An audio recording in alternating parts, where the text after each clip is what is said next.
Hey Pops, I'm just sending this video to you to thank you for your extremely generous birthday gift. It was very nice. I'm also just sending this video along with a short video that we took from the Audubon house in Key West. I think you'll really enjoy that. And then we picked you up a little something, so I hope you enjoy that as well. But again, we just had such a wonderful time with you, and it was so great to share our birthday together. So I hope you're doing well, and I look forward to seeing you soon. Take care. And where are we? We were at the Audubon house. Okay. It's actually a very pretty house. Still, it's old, and it's air conditioned, so we are very excited about that. But I guess there's a lot of different paintings in there. They got some prints in there. And there's a guy in there kind of explaining some of the history and everything. So we're going to go check it out. All right. Where are you folks visiting from? Indiana. Indiana. All right. Where in Indiana? Indianapolis.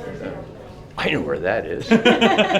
No, I lived in Chicago for 7 years. I know where there are a lot of little towns in the Midwest, believe me. Well, the house is the Audubon house, but it is also the Geiger family historic residence.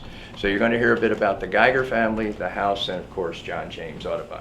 We're moving, just for the cameraman. On the wall in the parlor is a portrait. That's Captain John Hurling Geiger. Captain Geiger built this house to replace a smaller home on the property that was destroyed in the hurricane of 1846. That's the largest recorded storm ever to hit Key West. Construction of this house was begun in late 1846, and the house was completed in 1849.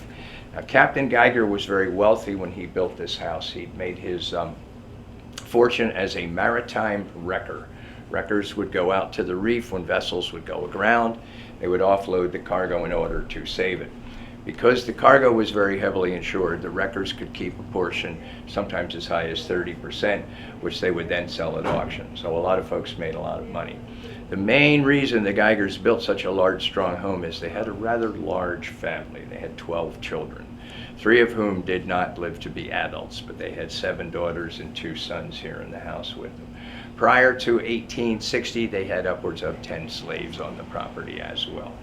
The family lived in this house for 4 generations, 108 years. Last of the Geiger descendants living in the house passed away in 1956. His name was William Bradford Smith. He was known as Captain Willie. He was a very reclusive gentleman. He lived his whole life in this house, including the last 20 years by himself. Now, over time, the family had gone from being very wealthy to being not very wealthy. And after Willie's death, the house had fallen into disrepair.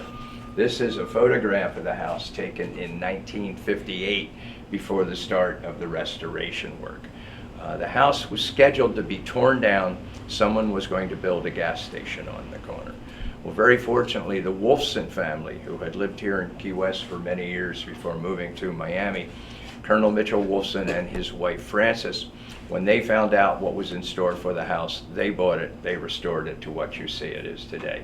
This is the first house in the historic district that was restored, so the Wolfsons and a small group of people get credit for starting the restoration.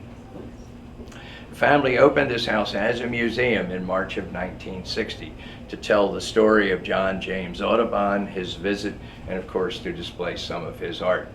Audubon came to Key West while painting the birds of America.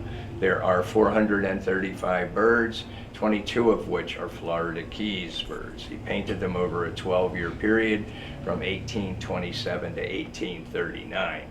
He only visited Key West 6 weeks while he was here, and he was here in 1832, which is 14 years before this house was ever built. Audubon never saw this house. He did not sleep here. He did not eat, drink, or paint here. All of those stories are folklore. What we do know is that he got a branch of a tree that was on this property. He used it in a painting with white-crowned pigeons. There were only 2 of those trees on the island at the time. Captain Geiger had brought them back from Cuba as a gift for his wife. No one knows who started calling this house the Audubon house. Those stories just snowballed over the years. When the Wolfson family bought the house, they, like everyone else, thought there was a connection to Audubon. So his name did save the house from destruction. The Audubon prints you'll see in the house are first edition. These large prints were done at the Havel Gallery in London. They are printed on the largest paper available at that time. There were fewer than 200 complete sets of all 435 first edition prints made up. They were made into a large book or folio. Each of those books had 4 volumes and sold at that time for $1,000. The most recent of those books to sell at auction a little over 3.5 years ago, $7.9 million. Audubon knew that he wasn't going to sell as many of the large prints, so he redrew all 435 birds into a smaller series. You'll see some of those in the gallery on the 3rd floor. House is set up the way it was when the family lived here. Parlor, dining room on the 1st floor. Cooking was done in a cookhouse out in the garden area. Cooking was always done away from the main house because of the danger of fire. Ours is a replica. It's open, a lot of interesting things to see. Thank you for coming in.